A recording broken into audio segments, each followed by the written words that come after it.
is a Fox News alert. It is the strongest evidence of pay to play yet.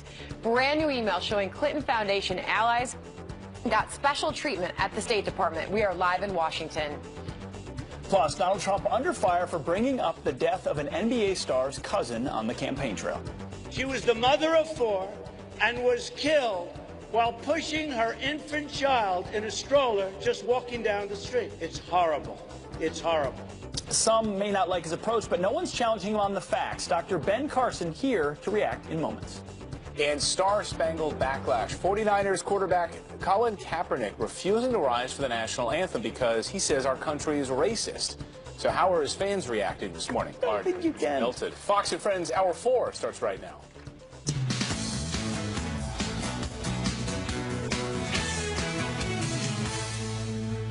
All right, good morning, and thanks for having us back on the couch. Yes. I welcome you guys anytime, Sandra. Nice to see you. No better way to start a Sunday off. Anna and Tucker off this morning at the end. Back to school time, football starting. But we've got a Fox News alert to get to this morning. All right, good Sunday morning, everybody. We do have this Fox News alert for you. The romance between Hillary Clinton's State Department and her family's foundation exposed again. Yeah, this time brand new email showing inside favors from both sides. Our own Garrett Tenney, live from Washington, D.C., has the details. Good morning, Garrett. Hey, Garrett. Hey, good morning, Pete, Clayton, and Sandra. You know, it almost seems like this is becoming a weekly ritual nowadays. The State Department releases more emails, which then lead to a whole new round of questions about the relationship between Hillary Clinton's State Department and the Clinton Foundation. This latest release includes 8 emails, which are again the result of a Freedom of Information Act lawsuit against the State Department by a conservative watchdog group. The group Citizens United claims these emails show new evidence that top donors to the Clinton Foundation received special treatment and privileges from Clinton's State Department. In one email from December 2010, Doug Band, who was a top official at the foundation, sent Hillary Clinton's top aide, Huma Abedin, a list of 3 individuals to be invited to an official State Department lunch with the Chinese president. Those 3 individuals also happen to be major donors to the Clinton Foundation, with Rockefeller Foundation President Judith Rodin donating between $10 and $25 million, according to the foundation. And apparently, Rodin didn't simply want to attend the lunch. She wanted to be at Vice President Joe Biden's table. So a couple of weeks later, Doug Band with the Clinton Foundation followed up with Abedin to make that request, to which Abedin responded, quote, "I'll ask." In a statement to ABC News, which first reported the new email, Citizens United President David Bossie writes, "After more than 2 years of Freedom of Information Act requests and lengthy litigation, the truth is finally coming out. Hillary Clinton's senior staff at the State Department routinely worked with the Clinton Foundation to reward big donors with special access and favors for 4 years.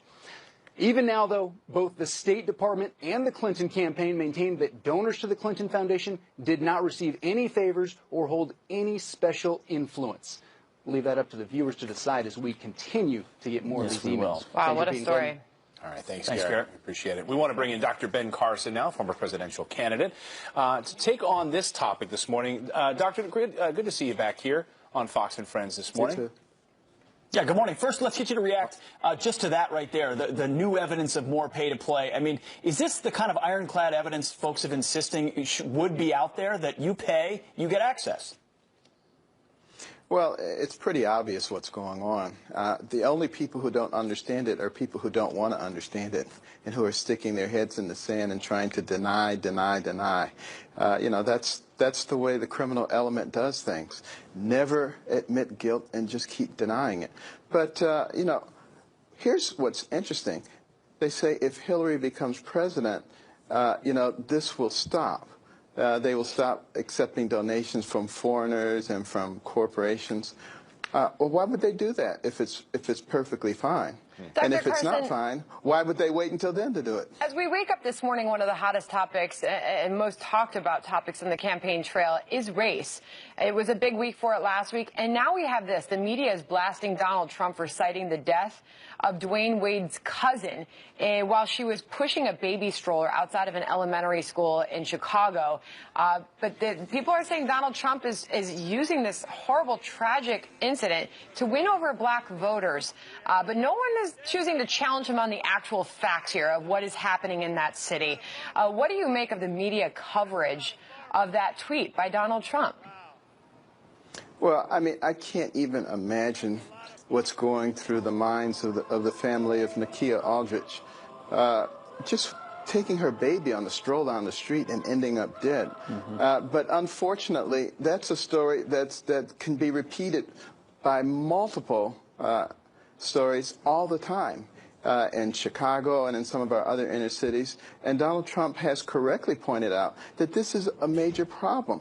And I'm not exactly sure why it is that the Democrats are wanting to complain, other than the fact that they complain about everything that he says, no matter how he says it and when he says it. The fact of the matter is, if we're going to make America great, we cannot have large pockets of dysfunction. We can't have areas where people are not being appropriately educated. And he's not saying that that's the case for everybody. You know, I came out of an inner city. I got appropriately educated. But, you know, my story is different from a lot of people. I had a mother who was absolutely determined that I was going to be successful. And we have to, as a society, recognize that if we have pockets of weakness, it weakens our entire society. I think the response was not necessarily in the words that he then later said at that rally, but it was in the initial tweet, which he later pulled down and sent out another tweet. And there were people who pounced on it as insensitive, that they thought he was, and his original tweet said, just what I've been saying, African Americans will vote for Trump. He tied that will vote for Trump in this condolences about Dwayne Wade's cousin being shot. What is your thought on that? Right. Well, there's nobody who's going to always say everything exactly the way that everybody's going to be satisfied. Somebody's going to say, you should have said it this way, or you should have said it at this time. You know, this is ridiculous what we're going through as a nation right now, picking on these little things when we have these gigantic issues staring us in the face. It's like, you know, when Jesus said, why are you going to complain about a splinter in your brother's eye when you got a beam in your own? We don't look at the obvious. We take the other little things and all this subterfuge and try to divert attention. Well, is this a big deal this morning? It's the #1 trending topic on Facebook this morning, and it's almost football season. And people are talking about Colin Kaepernick. Of course, you saw what he did on Friday night at the game against the Green Bay Packers during the national anthem. He decided to sit it out. Here's a photo of him sitting on the bench, on the sidelines, not standing for the national anthem. He said because of oppression of racial minorities in this country, he wouldn't stand for the national anthem. What do you make of that? People are burning his jerseys now. Yeah, well, obviously, I strongly disagree with that. You know, does our country have problems? Of course it does. Every country has problems if they're populated by human beings, because human beings have problems. But, you know, to disrespect our national anthem and our flag after so many people have sacrificed so that he could have the freedoms that he has today, so that he could make, you know, a very, very good living in this, quote, racist, unquote, land. I mean, I think people really need to stop here for a moment and recognize that, yes, we can cast aspersions and say bad things about anything if we want to. Why don't we look at it the other way? Why don't we look at the things that have made us great and try to enhance those? That's the problem that I have with this. One of those things that enhanced it was a speech given 53 years ago by Dr. Martin Luther King, his I Have a Dream speech. We had his niece on, Alvida, today. She took less issue with it. She said, hey, this is a peaceful protest raising. How do you think most fans, most Americans, though, are going to react to an NFL star saying, I just won't stand for your anthem? Well, there's no question that he has the right to do it. No question about that. I don't argue with that. That's what people fought and died for. But, you know, when you're a public figure and an example to others, and you do things like this, I think you should not complain about the consequences. When people are outraged about it, when maybe you don't get a contract renewed, maybe you don't get sponsorships, don't complain. All right. Well, Dr. Carson, we know that you are going to be packing your bags. You've got a planned trip back to Michigan with Donald Trump, and that's said to be part of his effort to court more black voters. You're going to be on your way soon. To Detroit, right? Yes, absolutely. My hometown, which, as you know, was once the most prosperous city in America and became the largest bankruptcy because of policies that were not beneficial to the people, that did not uplift people, that made people dependent. Those are the things that we have to change, because the more people that we have to pull along as a society, the slower we go. We need to empower all of our people. That's what America is about, liberty and justice for all. Homes in Detroit, in certain pockets, $500 you could buy a home for. Terrible, terrible situation there. Dr. Ben Carson, great to see you. Thank you very much. Turning now to headlines this morning, brand new details surrounding the savage stabbing of 2 Catholic nuns in rural Mississippi. The suspect, Rodney Sanders, confessing to police but gave no reason for committing the crime. And that's not all. We are also learning he has a long criminal history. The 46-year-old's record spans 3 decades, covers everything from a robbery to DUIs. He's charged with 2 counts of capital murder. A wake for the sisters will be held today. And horror at 30,000 feet, a Southwest jet forced to land mid-flight after part of its main engine rips off on the way to Orlando from New Orleans. Flying metal gashing the plane and causing a loud bang. 99 passengers and 5 crew members were on board. They were all forced to put on oxygen masks as the pilot told air traffic control, quote, "We're down to the line." No one was hurt. The NTSB is investigating, as one viewer tweeted me, and they had time to take a selfie. Hopefully that was after everything happened. Not as dangerous. All right, part of a website DC Leaks shut down as the Twitter page has been suspended. This after the site recently reloaded information targeting billionaire George Soros. But suddenly you can't access those latest documents on the site. The documents in question reveal that Soros called Europe's refugee crisis the new normal, then referred to it as a chance for his organization to influence immigration policies on a global scale. If you are searching for information about Hillary Clinton's health, good luck Googling it. A new report says the search engine has been censoring the results. Take a look. If you begin typing in Hillary Clinton's health on Google, you get all types of suggestions that have absolutely nothing to do with her health. However, they do come up if you try the search engine Bing, Clayton, which is owned by Microsoft. All right. And the same happens, by the way, with Yahoo. All right, well, those are your headlines this morning. You know all things search engines. And I wonder what happens on DuckDuckGo. Like a human search engine. That's right. It's like a hermit. I ask Clayton things, he gives me answers. Encyclopedic knowledge of really dumb stuff. Rick Reichmuth, you were looking good out there playing tennis. How's the weather? Can you believe I got to hit the tennis ball with Chris Everett? That was pretty cool. Incredible, but also incredibly nerve-wracking to do that, I got to be honest. All right, let's talk a little weather. Take a look at the map, show you what's going on. We have this system that's just to the north of Cuba. It's an area of low pressure. We've been watching it for the better part of about a week and a half now, saying that it might develop, and it has not happened. But we are still saying it might develop. So get ready over the next few days. We got the water temperatures that are certainly warm, not incredibly baking or anything, but certainly warm across the eastern part of the Gulf. And the computer weather models, take a look at what goes on. Still kind of a mess. But we think maybe we have some sort of a landfall of a system between Pensacola and Tampa, maybe Wednesday to Friday. How's that? Lots of uncertainty still. We'll keep talking about it. A lot going on. Got me worried about that 99L. Rick, thank you. Well, Hillary Clinton's new pay-to-play scandal bringing an old friend back in the spotlight. Up next, what was Cindy Blumenthal's role in all of this? Even something as seemingly innocuous as us referring to Sidney Blumenthal as her advisor.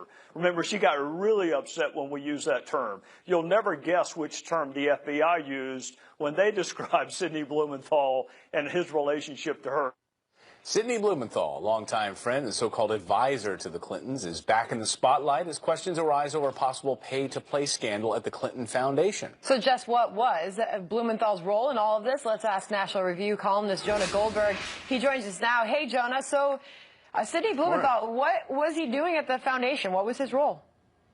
Well, I mean, this is a fascinating thing, right? Because we keep hearing that the Clinton Foundation, James Carville the other day said, you will go to hell for criticizing the Clinton Foundation, that it was this glorious thing that only helped dying people and poor people all around the world, and yet they had Sid Blumenthal on the payroll for $10,000 a month from the moment Hillary Clinton became Secretary of State. And the reason that he had that job at the Clinton Foundation was that not even the Obama administration wanted him around. But that's a key point, Jonah. She wanted him working with her while Secretary of State after working with the Clintons for decades, and the Obama administration warned against it. They didn't want him there.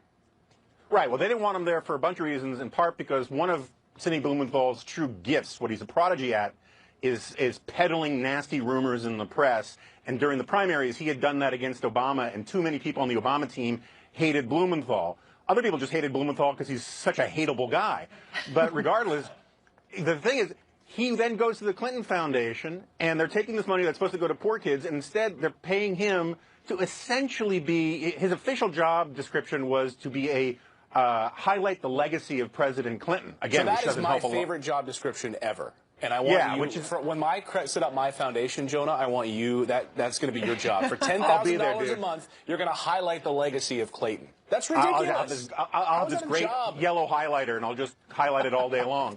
But the problem is that but he didn't really do that. What he was doing was he was running this sort of off-book intelligence consulting business for Hillary Clinton. We know this from the emails. He sent dozens of emails about Libya using contacts off-book, all while having his overhead covered by the Clinton Foundation, which just highlights, and this is one small aspect of it, that the Clinton Foundation, yeah, it does good things, charitable, nice things, but that's a business expense for the foundation. Its purpose was to keep the Clinton payroll up and running for another campaign. And you say you say in your piece you don't need to look for the quid pro quo here. Why not? Well, look, I mean, yeah, so everyone's looking in these emails for some proof that the Clintons took a donation like it was a bribe and then granted some favor, initiated some policy or something like that.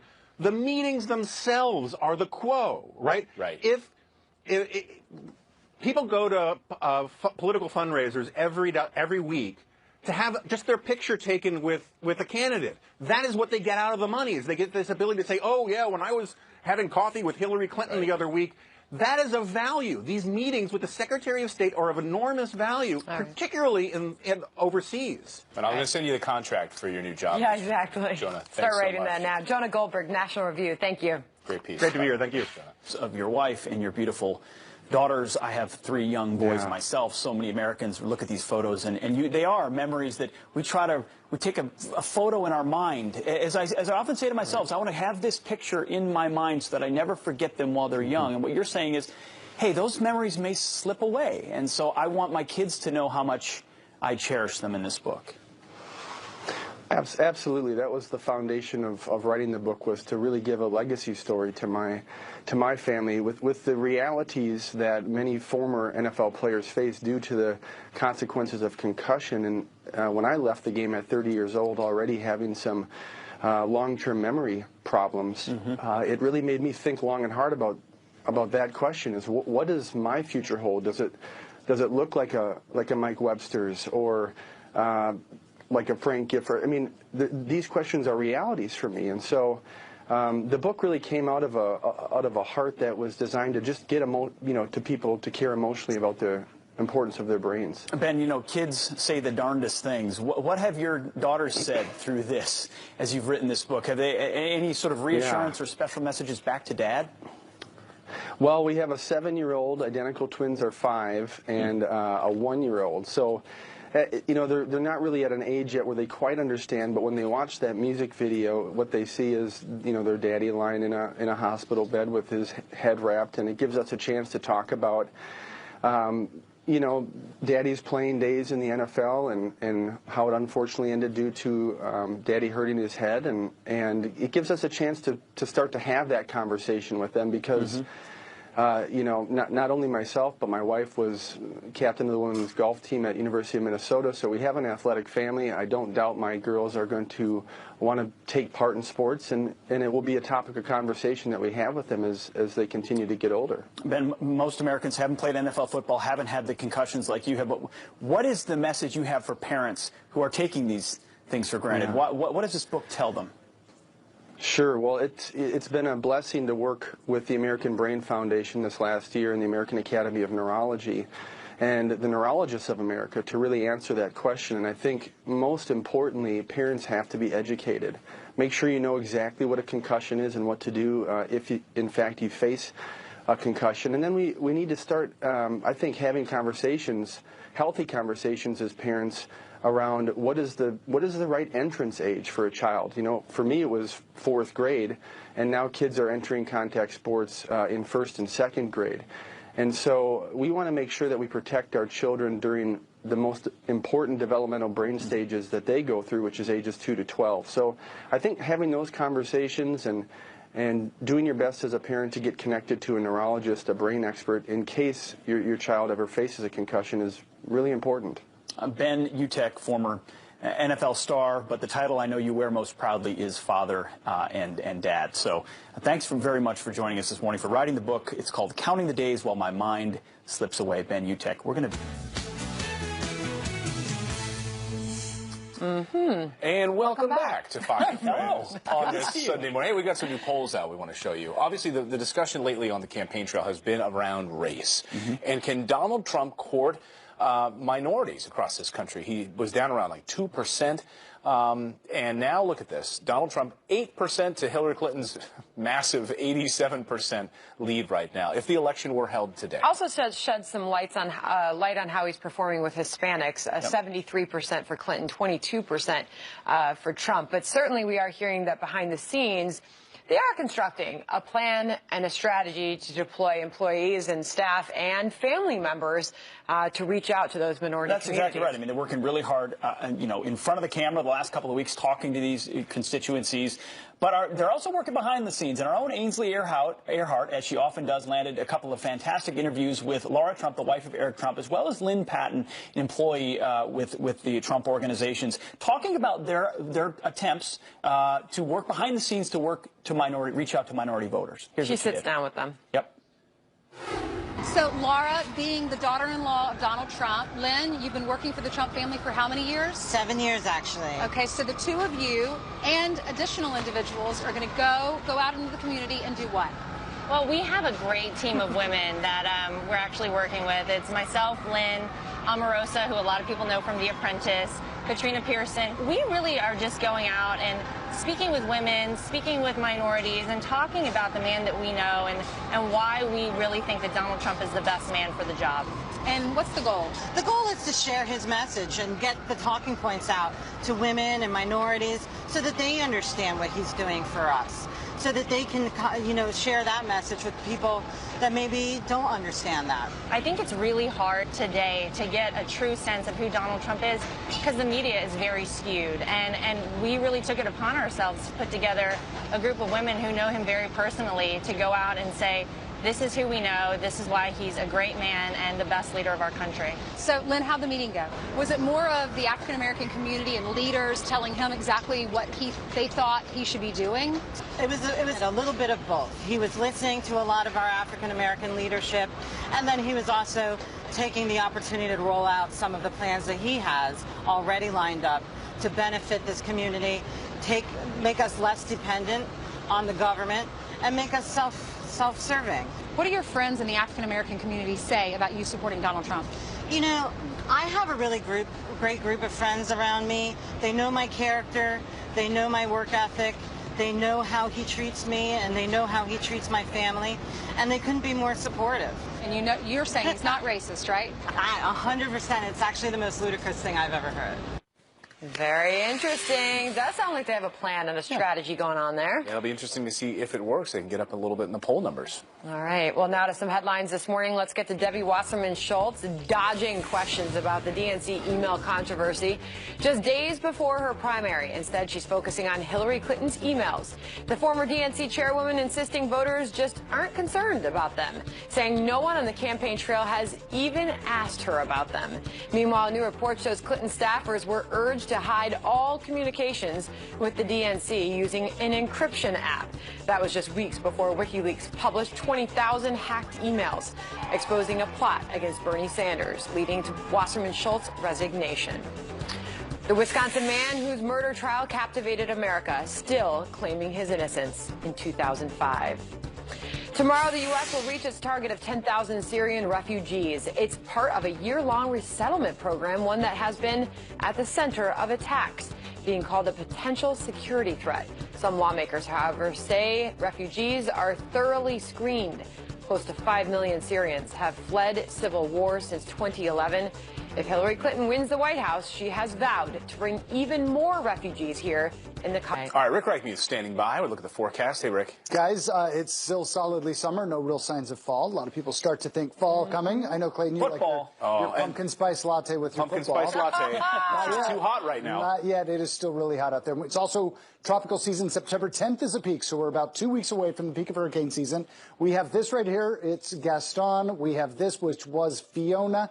Maybe it'll bring a little bit of rain showers across parts of the Carolinas, but the biggest one we're worried about is the thing we've been talking about for about 12 days now, and it's a disturbance here just to the north of Cuba, right here in the Florida Straits. And we think a lot of the models are still indicating that we will see some development of this, or might at least see some development this week. So watch what happens here. This is one of the models that we like, that we trust quite a bit, and it brings a Friday morning storm somewhere there in the Big Bend of Florida. So get ready. We'll continue to watch it. Plenty of time to take a look at this, but we do want to talk about that. One other thing, we had all the flooding across Louisiana. More rain, unfortunately, guys, still across that area. Not getting much of a break. Pumpkin spice latte. Who drinks those? Clayton does. Oh, Clayton's a big fan. Okay. I'll have one once a season. Okay. Because I'm still working off this holiday weight.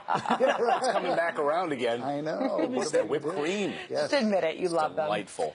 All right, well, the EpiPen, thank you, Rick. The EpiPen price hike has people around the country furious. There has been outrage this week, but critics say don't blame the company. It's big government's fault. Maria Bartiromo is here to break it down for us this morning. Come on. Well, the price of the life-saving drug EpiPen skyrocketing 400%. And this morning, critics are saying don't blame the company. It's actually big government's fault. Here to weigh in is the host of Sunday Morning Futures, Maria Bartiromo. That show starts in 15 minutes, right here on the Fox News Maria. channel. Hey, guys, good to see everybody. Nice to see you, Maria. Break this down for us. Well, here's the thing. First of all, we all agree, and I know that everybody at home agrees as well, drug prices are way too high. I mean, that's for sure. But what the critics are saying about all of this attack on Mylan, the maker of the EpiPen, is that they're not understanding the transparency of who gets what. So they sent me a chart. I actually just spoke with the CEO of Mylan on the phone, and she sent me this chart that I want to show you, because basically she's saying that the company gets this is the price hikes that we're looking at right now. This is the cost back in 2011. It was $165. It's all the way up to $609 this year. At the root of the problem, correct? That's right. So $609 is what the person at home will pay for it. But out of that $609, she says that the company only pockets $274. Okay. Because pharmacy benefit managers have to get something, insurance companies have to get a piece of it, wholesalers have to get a piece of it, and pharmacy retailers have to get a piece of it. At the end of the day, it is the customer paying $609, but all of that money is being divvied up into all of these 5 players, the manufacturer and those 4 So the cost of production is going up, but the critics are saying there's a roadblock on generics and others that would create a real market, because right now there's effectively a monopoly on the EpiPen. Is that right? Bingo. That's another major issue right now, because the way that the FDA works, it has to be exactly equal. Another product, a competing product, has to be exactly equal, like a syringe. This is auto-injecting, so it's not necessarily a typical syringe. It's certainly not a pill. It's not oral. So any drug, competing drug that comes on the market, if it's not the exact syringe, this auto-injector that the EpiPen is, then it's not comparable. So it's more delays, and it takes longer and longer to get approved. Paperwork, bureaucracy. Correct. And all of that paperwork and bureaucracy is keeping competitors off the market, allowing EpiPen to own this market, and allowing the price to at go the up. end of the day? The consumer. And Maria, Right. you have interviewed her, the CEO of Mylan, multiple times. You just got her on the phone, which is an amazing opportunity to ask her so many questions. There has been scrutiny over several things surrounding her. She is the daughter of a Democratic senator, a U.S. senator. She has also received significant pay increases over the past several years as the price of the EpiPen has gone up. Her most recent salary was upwards of $18 million. Right. People are sort of outraged looking at the price hike of the pen. At the same time, the company CEO continues to make a lot of money. And that's why it's very hard for the average guy and gal out there, and the person, the victim, the person paying all of this money for this, to understand. How is it possible that my cost went up 400% and she's getting her salary raised? And it's hard to, and that's, it's not if you're defendable. John Stossel, you say that's capitalism, that's the way things are. That's absolutely right. and that's capitalism. And the point is these drugs cost a lot of money to make. And if you don't have the appeal out there for an investor to say, look, I'm going to invest my money in R&D. I'm going to put my own money down there, and I'm going to make sure that they come up with a life-saving drug, then you have to have that person believe that they can actually make money. This inspires more innovation. But the system has no transparency. I mean, can you imagine any other industry where you have no idea what it's going to cost you for whatever it is? You get more of this passion in 12 minutes on Sunday Morning I love Futures. it. You've got America's Mayor Rudy Giuliani on the show. That's right. Mayor Giuliani is joining me this morning because we're going to talk about what's going on with the Trump campaign at this point. Look, last week they were at a 10-point differential. Now Trump seems to be narrowing that gap between he and Clinton. We're going to talk about how he's preparing for this upcoming debate in September. We'll also talk with Michael Mukasey about the Clinton Foundation. Very cool. Going All on that there. coming We up. know that. 10 minutes. We'll see you Sunday Morning Futures. Maria Bartiromo, thank you. Great guest, great host. All right.